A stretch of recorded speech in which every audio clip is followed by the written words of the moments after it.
जय महाराज जी के सभी को।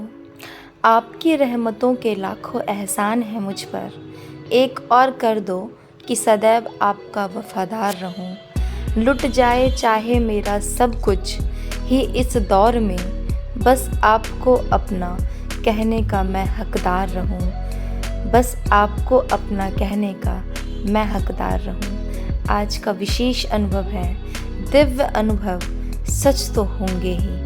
यह बात उन दिनों की है जब मैं गुरुदेव की कृपा से रुद्री पाठ सीख रहा था। एक दिन मैंने साधना में एक दिव्य अनुभव देखा। मैंने देखा कि हम 8-10 लोग एक ऑफिस में काम कर रहे हैं। तभी वहाँ एक सीनियर ऑफिसर आए और उन्होंने हमसे कहा, आप सभी यहाँ क्या कर रहे हैं? चलिए मेरे साथ, अभी तो पूरी दुनिया को रुद्री पाठ सिखाना है। सीन चेंज, मैंने देखा कि वे हमें अपने साथ एक बहुत बड़ी कंस्ट्रक्शन साइट पर ले गए। वहाँ एक बहुत बड़ी बिल्डिंग बनी हुई थी जिसका एक एक फ्लोर बहुत बड़ा और चौड़ा था। उन्होंने हमसे कहा, आप सभी एक एक फ्लोर पर जाकर खड़े हो जाइए। हम सभी एक एक फ्लोर पर खड़े हो गए।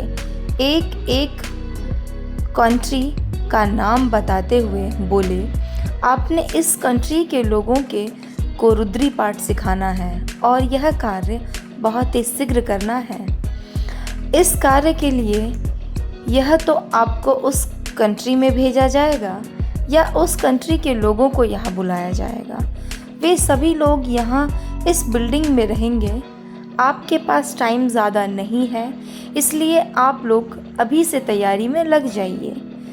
इन अनुभव के कुछ दिनों बाद जब मैंने दिव्य ज्योति वेद मंदिर का एक रीसेंट वीडियो देखी तो मुझे पता चला कि रुद्री पाठ सिखाने वाले छात्र और छात्राओं के 80 से 100 बैच हैं। उन बैचेस में कुछ गुरु भाई बहन ऐसे हैं जिनका रुद्री पाठ उच्चारण बिल्कुल शुद्ध है।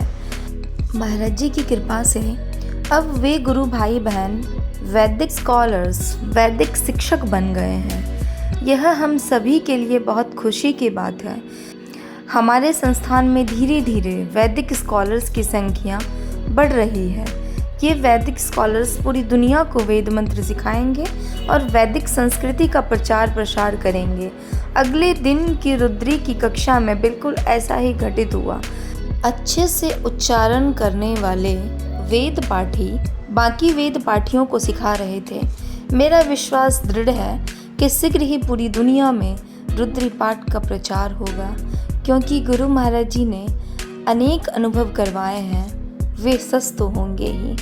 गुरु महाराज जी ने अनेक अनुभव करवाए हैं, वे सच तो होंगे ही। सही बात है, महाराज जी ने जो अनुभव कराए हैं वो तो सच होने ही हैं, क्योंकि ये पूर्ण गुरु के कराए गए अनुभव हैं। और पूर्ण गुरु की बातें कभी झूठ नहीं होती, कभी मिथ्या नहीं होती। बस हमें निरंतर महाराज जी की आज्ञाओं में चलना है और महाराज जी की कृपा तो सब पे इक्वल है, बराबर है। बस हमें उन पे चलने की सोच और समझ होनी चाहिए।